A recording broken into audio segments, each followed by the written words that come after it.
Oh,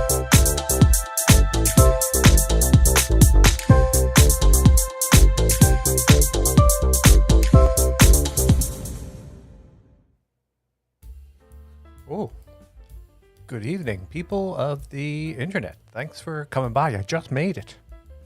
It just seems like this is the first time I sit down, like, all day long. So very early, well, not super early, 7:30. Had photos all this morning. I think I got home, I don't even know what time it was when I got home, 2:30 or so. I zipped in, dropped off some stuff, quick drink of, I don't remember what I was drinking, some seltzer water or something, then back out to the store. I'm trying to get all of my groceries I need for the next 4 or 5 days because I'm down by the beach.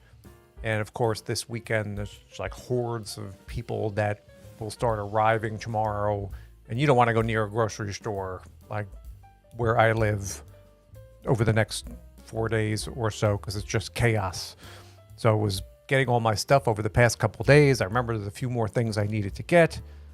Grocery store, then where else did I go to? The hardware store. I had to get some things. So running around. I don't think I got home till 4:30, almost 5 o'clock. Didn't even have time to cook. I had reheated some stuff, sat down for a few minutes, and next thing I know, it's like 7:30. I was like, oh, I wanted to get on tonight. Last night I couldn't because I was so busy, so I figured I'd do it today, get this out of the way. But talk about a runaround. Like, again, sessions today, last weekend session, so I'm like wrapping up my busy spring wedding season. I think I have 2 sessions left. Got one more next week, and I think one the first week in June, and that's it for my spring season. And do all that running around, but I have so many videos and photos. I just got to sit, and this becomes like a lot of pressure because I got to keep all these projects. Who's getting married when we got to get stuff, and women, the brides are like busy, so I got to stay on top of people. You haven't been updating you haven't been improving your photos. We got to get this done. If you want to get this out by the middle of June, you got to so you got to chase after a bunch of people. It's kind of hectic.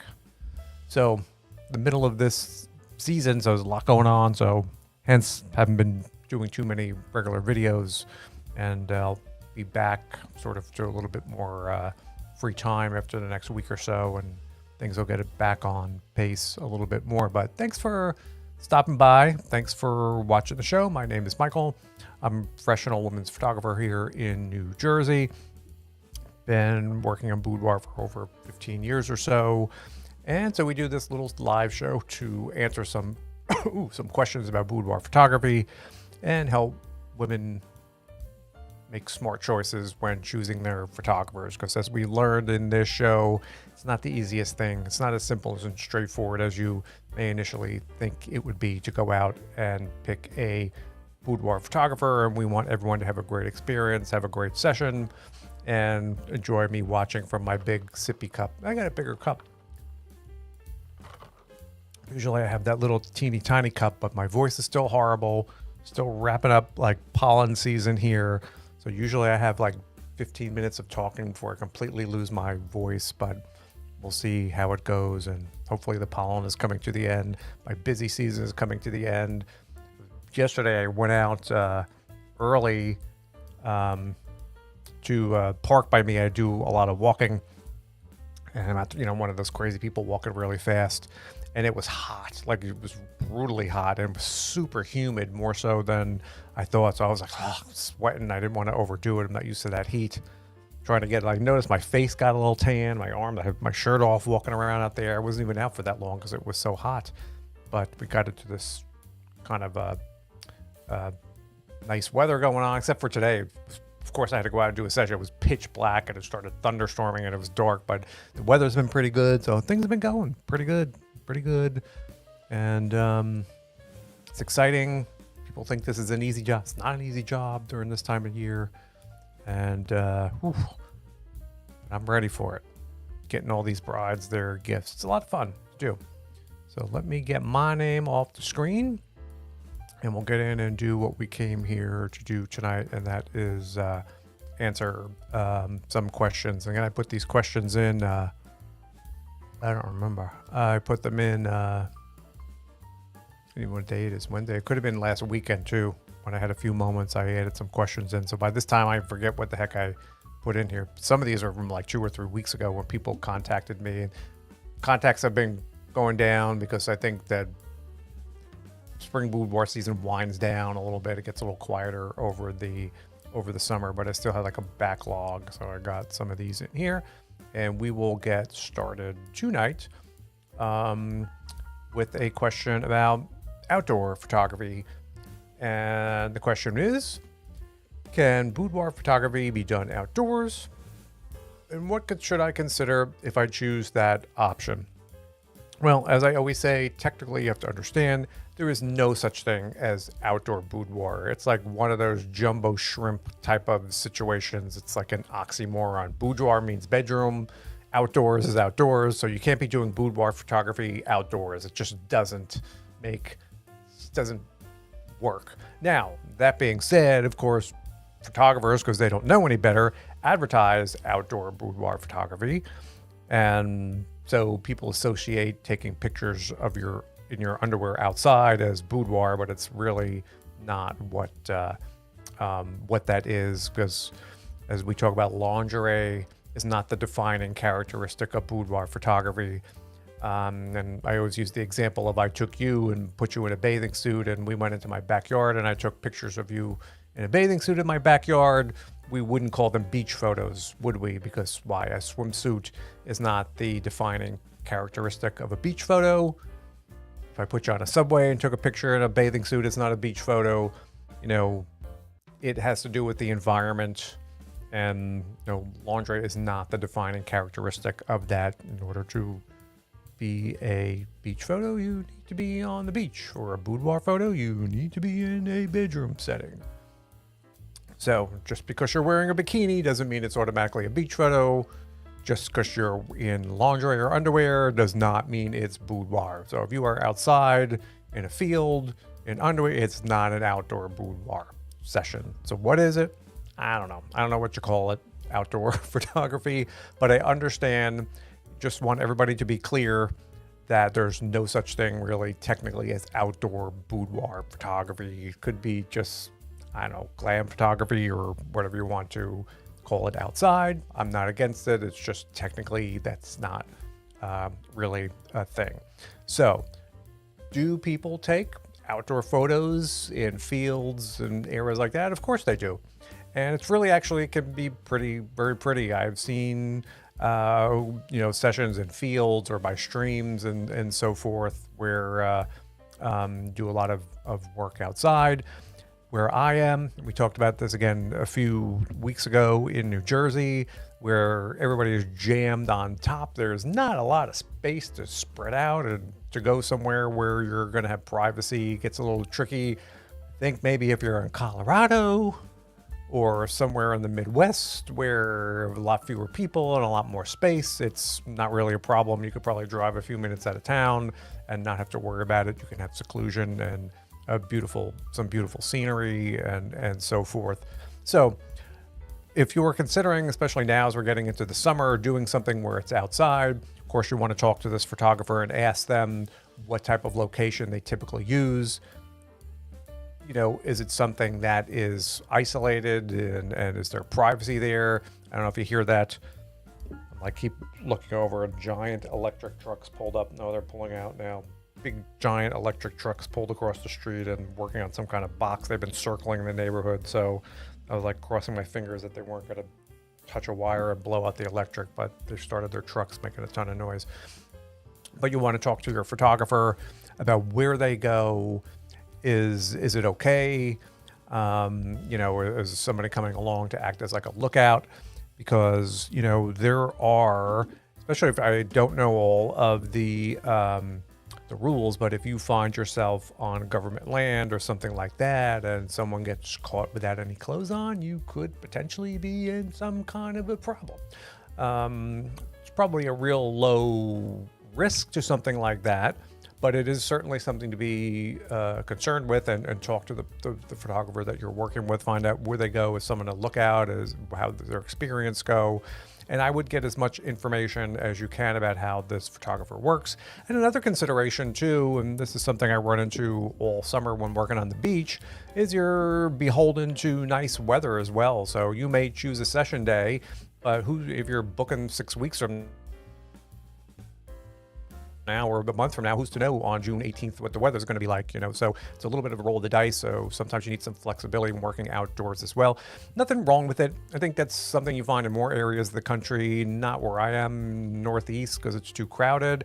It's fun to do, just need to bring some wear out there to change if you're doing multiple outfits. And again, just I think privacy is the big concern there. And as always, just work with a photographer who knows what the heck they're doing. There's just so many people in photography who advertise themselves as photographers and really aren't. And, people, just because they think someone calls themselves a pro, automatically the person knows what they're doing. But they do not. So good question. And we'll move on to our next. Thanks for sending that one in. And another question, again, we get from time to time on here, and it involves, nervousness in clients. So the question being, how do you handle nervousness or people who are self-conscious during the session? And you are not alone if you get a little bit nervous. I think by and large, most women get a little nervous or a little anxious about the session because it's not like every day you're going in, whether you're working for a man or a woman or whoever, and you're like taking your clothes off for somebody. It's not unless you're an Instagram influencer, it's not something that, most people typically do every single day. So it's normal for people to be a little bit anxious about that. Now, as far as steps the client can take in order to assist with this, and the cut to the chase here, most people, they get into their session. After about 10 minutes, they're like, well, this is not too much to be worried about, and it's completely forgotten about. But people, they get on these ideas and they make this out to be way worse than it actually is. But one thing you can do for getting into the session is just have a couple of chats with your photographer.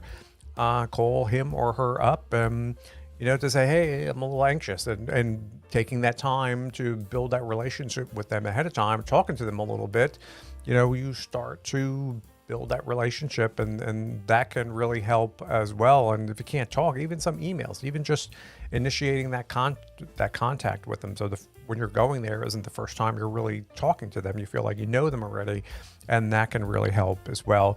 And then one of the real keys to having a great photographer is that they are really, really well versed in guiding somebody through that photography experience and making people feel at ease and really helping them have a good time. Because when people don't realize when they go in for and I was just talking to somebody about this the other day when we were talking about videos, and really good photographers just have this natural, very, I don't know what you call it, like at ease sense they can bring to people. Like when you get in there, they're very comforting, they're very genuine and empathetic about what's going on. And, what they will do is they're really part of their job is being an excellent photographer, but the other part is really being a host. That's what you're doing. You're like the cruise director. You're there, and that person is relying on you, because boudoir sessions are supposed to be fun. Remember that. Just sort of guide them through their whole session that afternoon, entertaining them, keeping them occupied, talking with them, and making people feel comfortable is just as an important part of that job as the photography part. Where you may have someone who's a really good photographer, but if they're awkward, if they're making you feel awkward, if they're not talking, or if they're talking too much, people, that could affect the way they look and feel, and it could affect the way that the photos look. So really great photographers just have this ability to create this sense of calm and fun.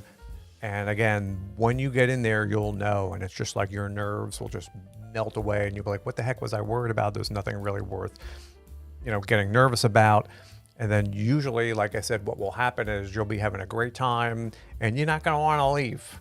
Like you realize, I'm not going home. This is a lot more fun than going home. I don't want to roll around in my underwear all day afternoon. And usually by the end of the session, people don't want to go.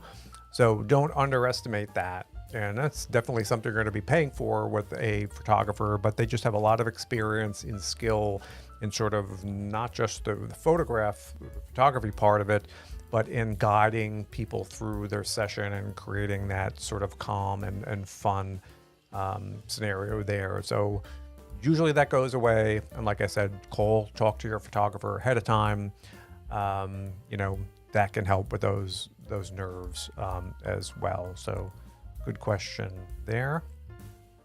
And I'm going to move on to the next one. I don't think I have too many last couple of weeks we had such serious questions on here. I don't think I have any super serious ones in here that I remember adding in. Okay, so next question. What kind of feedback or direction should I expect this ties in kind of to what we were talking about just before. What kind of feedback or direction should I expect during a boudoir shoot? I would be hopeless if it came down to me figuring this out on my own. Thanks. And this is another kind of point of stress for a lot of women coming in for sessions. First of all, they're anxious, but part of what that anxiety is like, I don't know what to do. Am I get in there? I'm not one of these people who knows how to pose and do all this kind of stuff. And this is just another aspect, like we were just talking out, and people who are really good at being women's photographers, there's a lot more to it, like I said, than just the photography part. As I said just a few minutes ago, there was this host part, and you are sort of, like I said, the cruise director guiding people through this voyage. And part of that is really, it shouldn't be incumbent on you to have to train or learn or practice any kind of gymnastics routine or any kind of posing routines. This shouldn't be really anything that you are concerned with whatsoever. You should just be, it's like, you don't need to know how to cook when you're going to a restaurant. Why would you have to spend, I gotta learn how to make this? You're just going there to enjoy, other people's hard work. So it's very similar to that. And so when you go into a session, a lot of women are concerned, I don't know how to pose, I don't know how to do this. Now, women will often, especially with me, send me in posing ideas. Ooh, I saw and I love this, or ooh, I saw this online and I love this. And that's fine. It's great to have an idea of some things that you want, and I would share that with your photographer. There's no requirement to go and do homework, but sometimes women have seen, or if they have a friend that's done a session and they looked at it, ooh, I love this picture that she did and I want to do something similar to that. No harm. You could send those shots into your photographer, but there is no need to dive into learning any specific routines and so forth. Now, as we were talking about on your photographer's end, if you are working with somebody, again, that's very, very good, and again, just because they call themselves a pro photographer doesn't mean they're good at anything.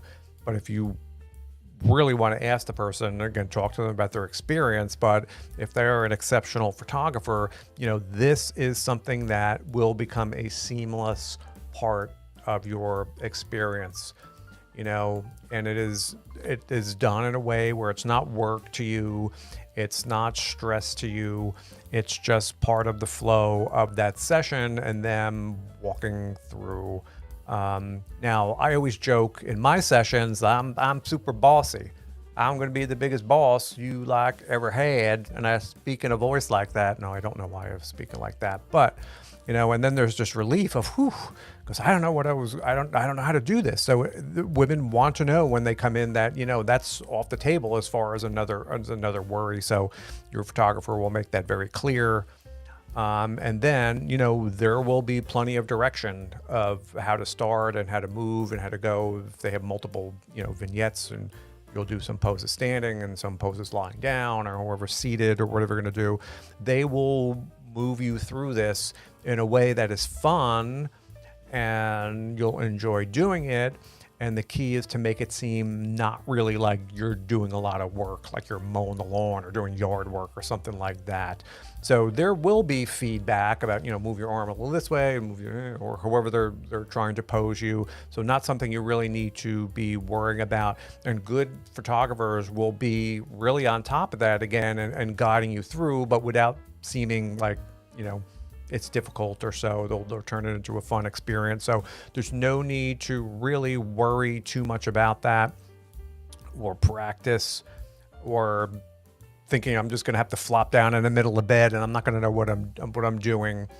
Most photographers will have 800 different poses they can put you through. And a lot of that is based on, a person's age and age appropriate stuff and stuff that's going to make all different body shapes look good. So, sometimes, they adapt to according to this. Sometimes I don't even know who's coming walking through the door. So you have to, do stuff that is going to work with that particular person, but expect direction, expect feedback, but in a fun kind of like a creative kind of a way, not in really like your least favorite manager telling you what to do at work kind of way and you not liking that. Again, it's all part of the ride.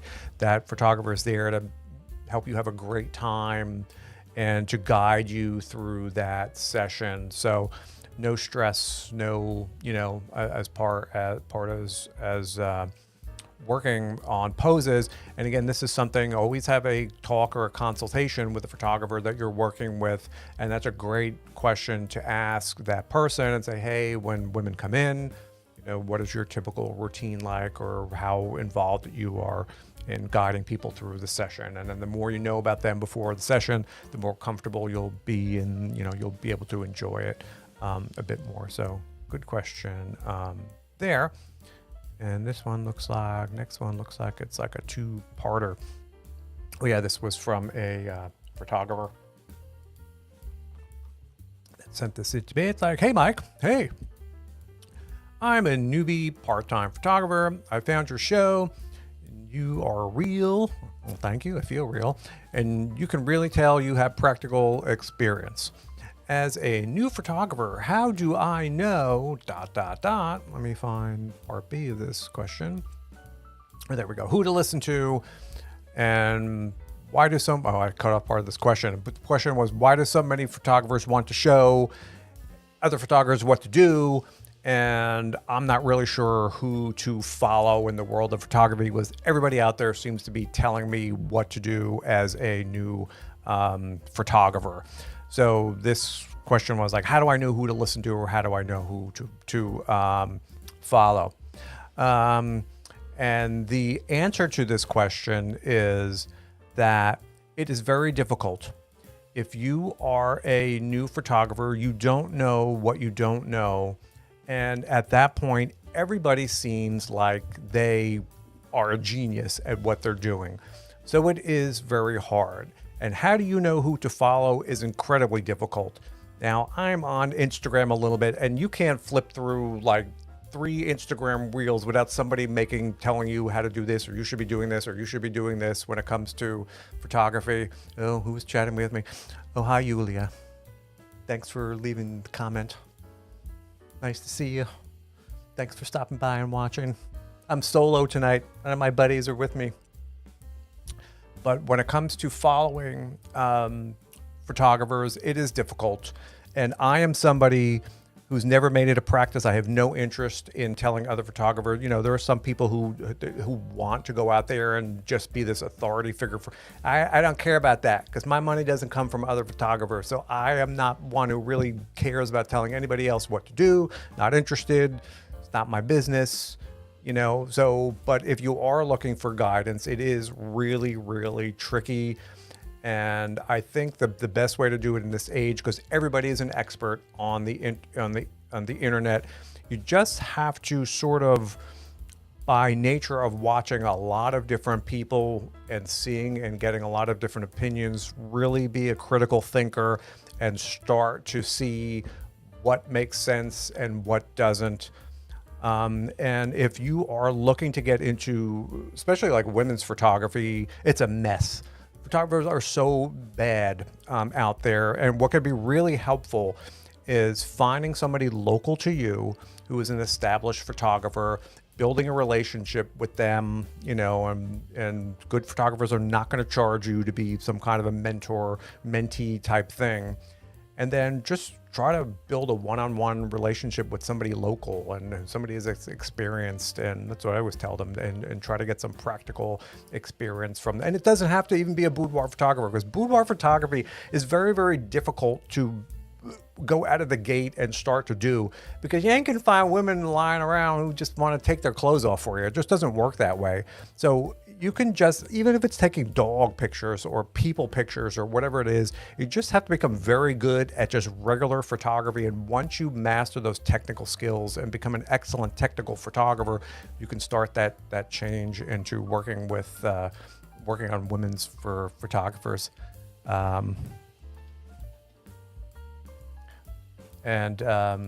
So it's difficult to get out there and know who to trust. And sometimes these people have a lot more followers and they are a little bit more credible, but that's not always the case when it comes to women's photography. So it does get difficult in there.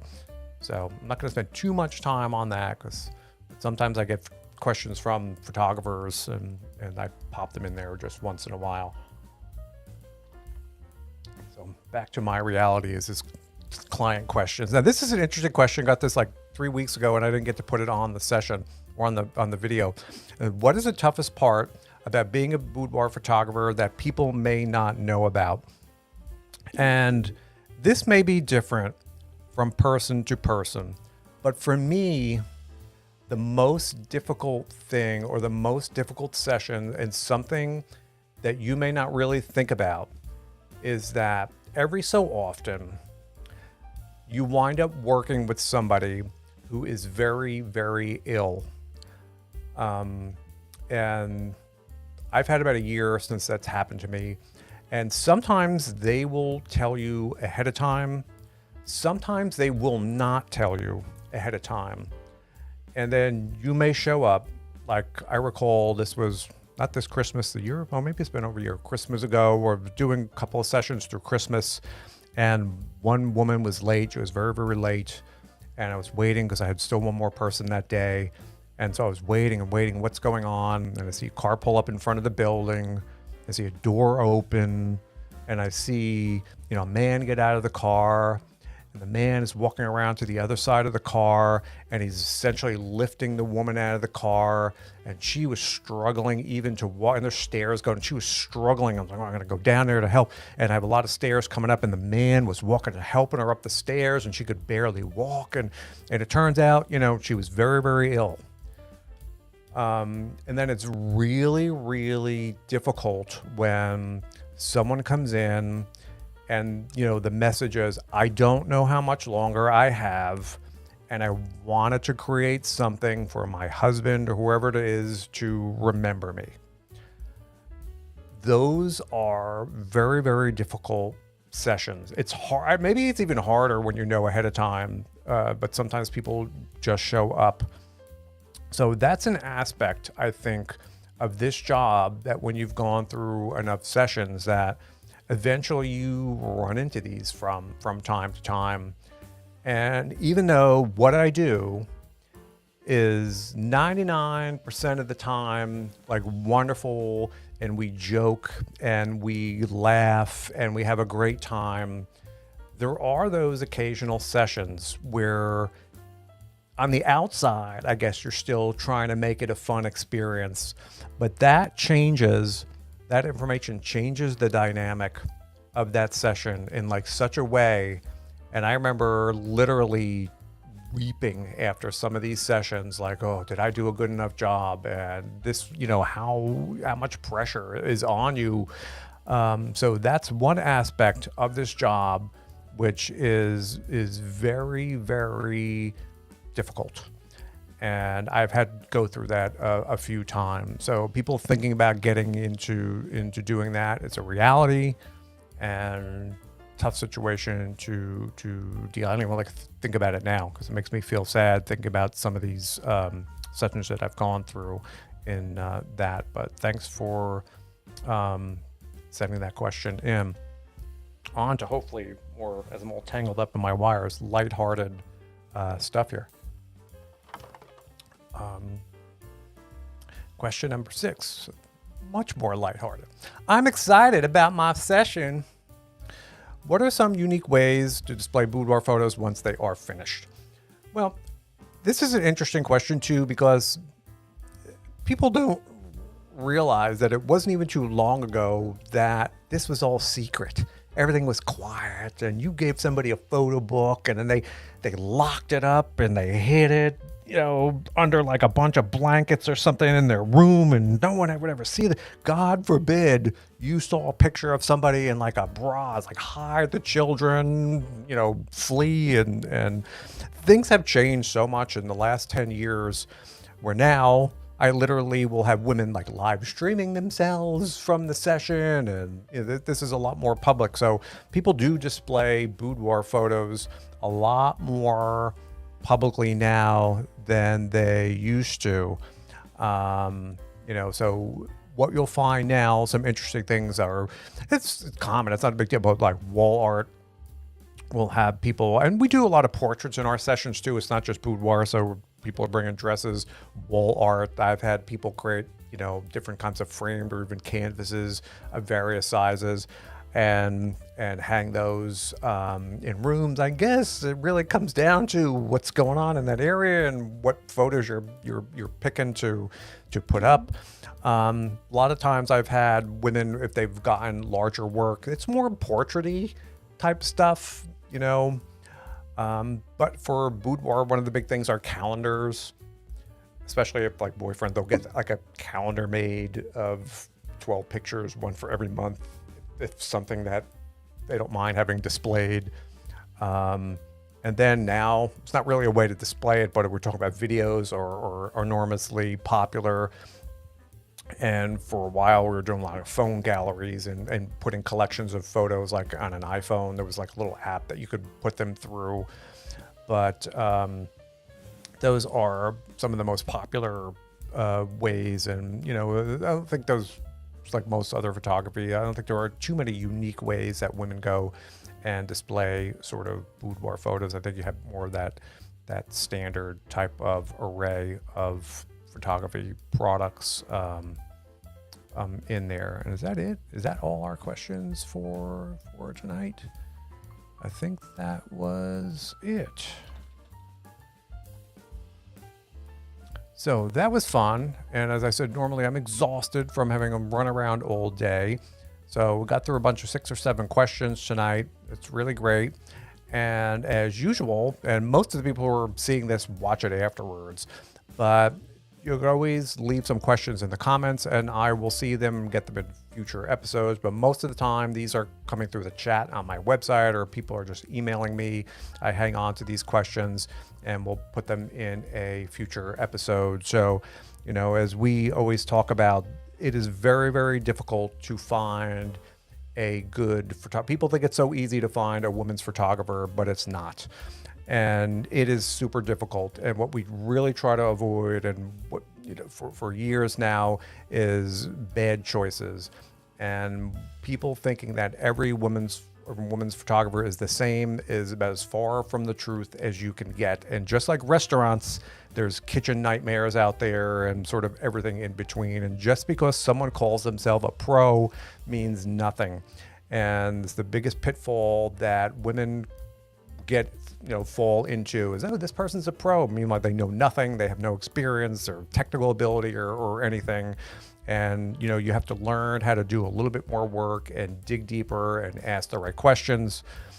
And because we want everyone to walk away with not only having a great experience, and a lot of what we were talking about were experiential questions about the workflow and nervousness and stuff like that.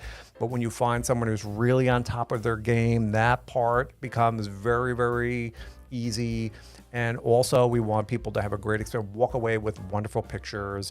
And, that way you can look back on them and enjoy them for years and years and years. And that's the whole point of all of these shows, is to educate people about having a great time and to, walk away with a great session. So that's what we have for tonight. and I appreciate everybody for stopping by.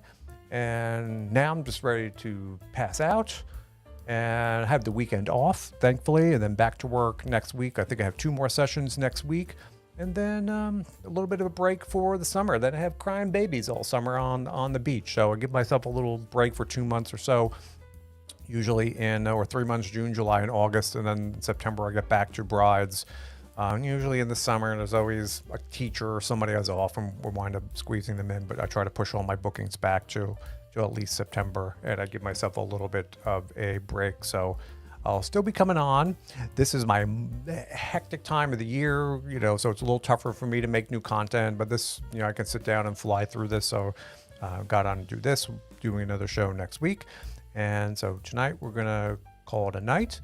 And thanks for everybody for stopping by, and I will see you all next week. So thanks, everybody. I am out. Dinner time.